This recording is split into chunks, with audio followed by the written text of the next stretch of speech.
tudo bem? Espero que sim. Na videoaula de hoje, teremos como componente curricular Ciências da Natureza e abordaremos o conteúdo de grandes nomes da ciência. Então, quem foram esses grandes nomes da ciência? Muitos historiadores e filósofos concordam que entre 1550 e 1700 houve eventos importantes na Europa que originaram a ciência como conhecemos hoje. Então, cujo o marco inicial considera-se que foi a declaração de Nicolau Copérnico, antecessor de Galileu, ao propor a teoria do modelo heliocêntrico, que afirma que a Terra se move ao redor do Sol e que não é o centro do universo. E esse período histórico ele é chamado de Revolução Científica. A Revolução Científica ela surgiu apenas em 1939 por meio dos trabalhos do historiador francês Alexandre Caillet. Nós iremos agora assistir um vídeo retratando esse período de revolução científica para facilitar a nossa compreensão sobre o conteúdo. Após o vídeo, continuaremos com a nossa videoaula. E aí, pessoal? O tema de hoje será sobre a Revolução Científica. Preparados? Então vamos lá! Na história da ciência, chama-se Revolução Científica ao período que começou no século XVI e prolongou-se até o século XVIII. A partir deste período, a ciência, que até então estava atrelada à teologia, separa-se desta e passa a ser um conhecimento mais estruturado e prático. As causas principais da Revolução podem ser resumidas em renascimento cultural e científico, a imprensa, a reforma protestante e o hermetismo. A expressão Revolução Científica foi criada por Alexandre Caillet em 1939. O Renascimento trouxe como uma das suas características o humanismo. Esta corrente de pensamento e comportamento pregava a utilização de um senso crítico mais elevado e uma maior atenção às necessidades humanas, ao contrário do teocentrismo da Idade Média, que pregava a atenção total aos assuntos divinos e, portanto, um senso crítico menos elevado. Este maior senso crítico, exigido pelo humanismo, permitiu que o homem observasse mais atentamente os fenômenos naturais em vez de renegá-los à interpretação da Igreja Católica. Houve antes muitas teorias revolucionárias que diferem na intensidade com que influenciaram o pensamento humano. Algumas representaram profundas modificações na forma de o homem examinar a natureza, como por exemplo, a introdução de um tratamento matemático na descrição dos movimentos dos planetas, introduzidas pelos babilônios e depois aperfeiçoadas pelos gregos. Outras representaram micro-revoluções como o sistema de classificação de seres vivos, introduzidas por Aristóteles.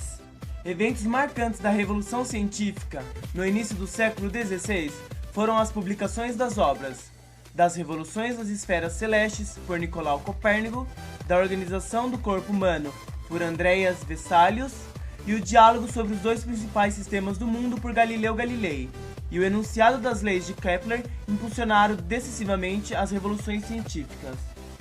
Com a referida revolução, a ciência mudou sua forma e sua função, passando a ser repensada nos moldes da nova sociedade que estava emergindo nesta época. Os objetivos dos homens da ciência e da própria ciência acabaram sendo redirecionados para uma nova era das influências místicas da Idade Média. De modo decisivo, a revolução científica.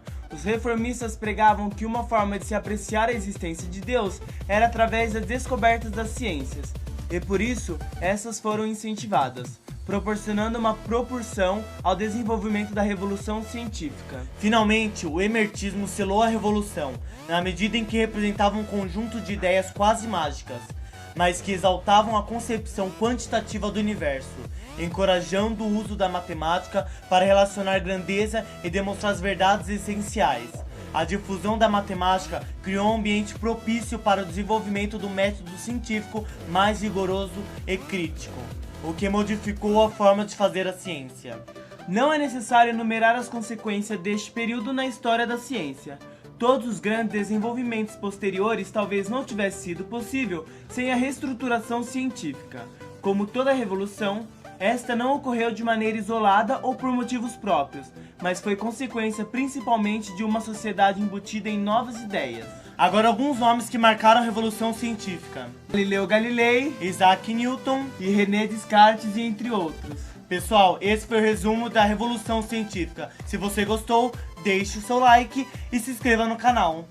A seguir, vamos conhecer algumas pessoas cujo trabalho, feito no passado ou no presente, contribuiu para o desenvolvimento da ciência e trouxe progresso à humanidade. A inglesa Ada Lovelace viveu em uma época na qual poucas mulheres tinham acesso à educação escolar. Mesmo assim, sua mãe, Ana Isabelle, poeta e estudiosa da área de matemática, levou sua filha por esse caminho desde muito nova. Ada é uma matemática e escritora inglesa, hoje reconhecida principalmente por ter escrito o primeiro algoritmo para ser processado por uma máquina. Então, a Ada Lovelace, ela criou um tipo de linguagem matemática que foi considerado o primeiro programa de computador do mundo. Charles Darwin e Alfred Wallace. Uma das mais intrigantes questões da ciência era explicar a grande diversidade de seres vivos do planeta. Muitos pesquisadores se dedicaram a essa questão, mas os naturalistas britânicos Charles Darwin e Alfred Wallace merecem especial destaque por terem proposto em 1858 a teoria da evolução por seleção natural. Essa teoria, que é um modelo para explicar como os seres vivos mudam ao longo do tempo, afirma que cada grupo de seres vivos apresenta algumas características que são passadas de geração a geração.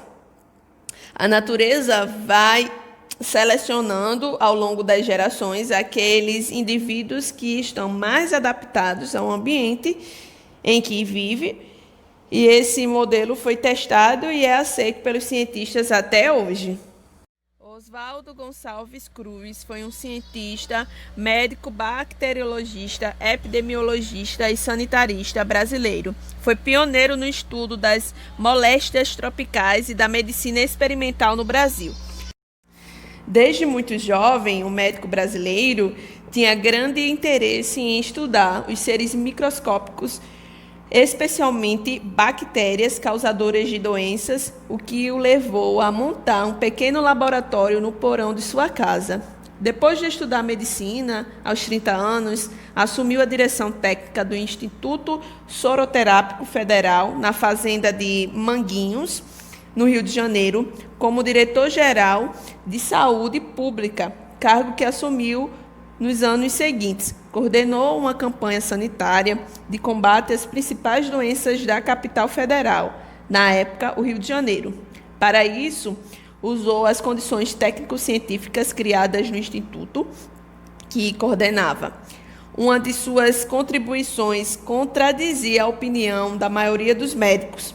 Oswaldo Cruz propôs que a febre amarela era uma doença causada por vírus e transmitida por um mosquito, e não pelo contato com roupas, suor, sangue e secreções de doentes, como se acreditava na época. Para testar essa ideia, ele organizou equipes que percorreram casas, quintais, jardins e ruas para eliminar focos desses insetos. Apesar de essa atitude ter provocado uma reação popular negativa, a incidência dessa doença caiu drasticamente. Outra ação importante e polêmica foi promover uma campanha de vacina obrigatória contra a varíola em toda a população. Jornais, políticos e população se revoltaram contra essa obrigatoriedade, causando uma rebelião popular que durou de 10 a 18 de novembro de 1904. Evento histórico chamado de Revolta da Vacina. Após alguns anos, uma nova epidemia de varíola avançou na cidade, mas, dessa vez, a própria população procurou voluntariamente os postos de vacinação. Depois de ser ampliado e rebatizado em sua homenagem, o Instituto Soroterápico Federal é atualmente a Fundação Oswaldo Cruz, ou Fiocruz, e conta com centenas de pesquisadores que realizam importantes trabalhos científicos no Brasil, especialmente na área de saúde pública. Albert Einstein foi um físico teórico alemão que desenvolveu a teoria da relatividade geral, um dos pilares da física moderna ao lado da mecânica quântica. O físico alemão Albert Einstein teve dificuldades para falar e era lento para aprender, não se destacando na escola. Contudo, aos 21 anos, se formou em física, com notas altas. Entre inúmeros trabalhos científicos desenvolvidos, ele se destacou pelos estudos dos corpos em movimento e pelo estudo do tempo. Einstein esclareceu inúmeros princípios que explicam as partículas que formam a matéria e a energia nuclear. Em 1921, recebeu um prêmio, o Prêmio Nobel de Física, pelo conjunto de sua obra. Celina Maria Turchi Martelli é uma médica e cientista brasileira de origem italiana, especialista em epidemiologia das doenças infecciosas. É atualmente pesquisadora no Centro de Pesquisas Ageu Magalhães da Fundação Oswaldo Cruz, em Pernambuco. Ela é responsável por formar um grupo com cerca de 30 outros cientistas de diversas especialidades e instituições para identificar a relação do vírus da Zika com a doença congênita, chamada de microcefalia, que chegou a afetar crianças recém-nascidas, principalmente nos estados da região nordeste do país. A microcefalia é um desenvolvimento anormal do cérebro, que pode ser percebido pela diminuição da cabeça da criança. Essa doença passou a ser destaque nos noticiários brasileiros em 2015, associada a um aumento do número de casos de pessoas infectadas pelo vírus da Zika. Nesse mesmo ano, foi constatado que esse vírus aumentava os riscos de o bebê ser afetado pela microcefalia. Rosali Lopes é uma astrônoma brasileira e pesquisadora da NASA há mais de 20 anos. Desde criança, quando acompanhava os noticiários das viagens à Lua, já sonhava em ser astronauta. Após graduar-se em astronomia em Londres, durante um curso de ciências planetária na Itália, o vulcão Etna entrou em erupção. Rosali, então, resolveu dedicar-se ao estudo de vulcões, tanto na Terra quanto no espaço. Ela descobriu dezenas de vulcões espalhados pelo espaço e explora também os da Terra. Atualmente é chefe da equipe das geociências planetárias, isto é, a ciência que estuda a composição dos planetas, analisando suas atmosferas, placas tectônicas, rochas e oceanos. Também estuda Titã, a maior lua de Saturno. Agora é a hora da atividade. Bons estudos!